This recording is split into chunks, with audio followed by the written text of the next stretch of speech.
ଏବେ ଭାଇଙ୍କ ସହିତ ଆପଣଙ୍କ ଦେଖା ହେଲାଣି ମନ୍ମଥ ବାବୁଙ୍କ ସହିତ? ନାଇଁ ଆପଣ ଜାଣିଶୁଣି ତାଙ୍କ ସହିତ କଥା ହଉନାହାନ୍ତି? ନାଇଁ ପୁରା ଟିକେ ଡାଇରେକ୍ସନ ଅଲଗା ଅଲଗା ହେଇଯାଇଛି। ହଁ। ହୁଁ। ଆଉ ଏଇନି ତଥାପି କାଇଁ ଯେତେ ହେଲେ ଟୋଟାଲ ରାଜନୀତି stress- କଣ ଆପଣଙ୍କ ଘରେ ଫାଟ ତିଆରି କରିଦବ? ଏକ କଳି ଯୁଗ। ଆଉ ସମସ୍ତେ ଜାଣିଛନ୍ତି କାହା ଘରେ ଆଜିକାଲି ଭାଇ ଭାଇ ଭଉଣୀ ଗଣ୍ଡଗୋଳ ହଉନାହାନ୍ତି। ତ ଆଇ ଥିଙ୍କ ଇଟ୍ ଇଜ ଅବଭିୟସ୍। ଆଉ ତାପରେ ମୁଁ ଯୋଉ ପାଣ୍ଡିଆନ ବାସିଂ କଲି ତ ବିଜେଡିର ସବୁ ଲୋକ ବୋଧେ ମୋ ଉପରେ ରାଗିକି ଅଛନ୍ତି ଇନକ୍ଲୁଡିଂ ମାଇ ଫ୍ୟାମିଲି।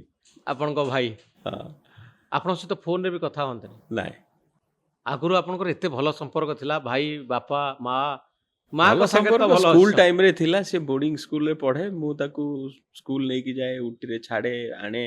ଆଉ ତ କେହି ବଡ ନଥିଲେ, ମୁଁ ଛାଡା ଆଣା କରେ। ଆଉ ତାପରେ ଥରେ ସିଏ ଡିସାଇଡ୍ କଲା ଯେ ମୁଁ ଅମିଟି ବିଜନେସ୍ ସ୍କୁଲରେ ମ୍ୟାନେଜମେଣ୍ଟ କରିବି। ଆଡମିସନ ହେରିକା କରିଦେଲା। ମୁଁ ସେଇଠୁ କହିଲି ନାଇଁ ହବନି, ତୁ ପାଇଲଟ ପରୀକ୍ଷା ଦେଇଛୁ, ପାଇଲଟ ହବୁ, ଆଉ କିଛି ହେଇପାରିବନି। ମୁଁ ଯାଇକି ସବୁ ତାର କ୍ୟାନସଲ କରିଦେଲି ଆଡମିସନ ହେରିକା। ପଇସା ବି ଦେଇ ଦେଇଥିଲେ, ପଇସା ବି ଫେରେଇକି ଆଣିଲି। ମୁଁ କହିଲି ନାଇଁ, ଯଦି ହବୁ ପାଇଲଟ ହବୁ, ପାଇଲଟ ବନ ହଁ ନହେଲେ ନାଇଁ। ଇଏ କଣ ମନ୍ମଥ ମ୍ୟାନେଜମେଣ୍ଟ କରିବୁ? ମନ୍ମଥ ପାଇଲଟ ବନ।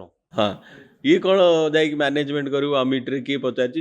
ଯଦି ମ୍ୟାନେଜମେଣ୍ଟ କରିବାର ଅଛି ତାହେଲେ 2 ବର୍ଷ ପାଠ ପଢେ, ଭଲ ଇନଷ୍ଟିଚ୍ୟୁଟରୁ ମ୍ୟାନେଜମେଣ୍ଟ କରେ। ଏଇ ଆମିଟିରୁ ହବନି। ନା, ଚାନ୍ସ ନାହିଁ। ହଁ ଆପଣ ଘରେ କଥା ରାଗିଲେ ସମସ୍ତେ, ତୁ ତା କ୍ୟାରିୟର ଖରାପ କରୁଛୁ, ଇଏ କରୁଛୁ, ଇଏ କରୁଛୁ। କିନ୍ତୁ ଦେଖ ଭାଗ୍ୟ, ନାଉ ଇଜ ଏ ପାଇଲଟ। ହଁ ଆଉ ମୁଁ ଏତିକି ନ କରିଥିଲେ ସେ ଏଇନେ କୋଉଠି ମ୍ୟାନେଜମେଣ୍ଟ କାମ କରିକି ସେଲ୍ସ ଚାକିରି କରିଥାନ୍ତୁ ନା। ଅମିଟି ମ୍ୟାନେଜମେଣ୍ଟ କଣ? ତ ତ ଭାଇ ଭାଇ ଭିତରେ ଏତେ ଭଲ ସମ୍ପର୍କ ଥିଲା, ହଁ ମାନେ ଏତେ ବଡ଼ ସମ୍ପର୍କ। ଆପଣ ଡିସିସନ ନେଲେ ଯେ ତା କ୍ୟାରିୟର କ'ଣ ହବ, ମାନେ ମନ୍ମଥଙ୍କ କ୍ୟାରିୟର କ'ଣ ହବ, ସିଦ୍ଧାର୍ଥ ନିଷ୍ପତ୍ତି ନେଲେ। ହଁ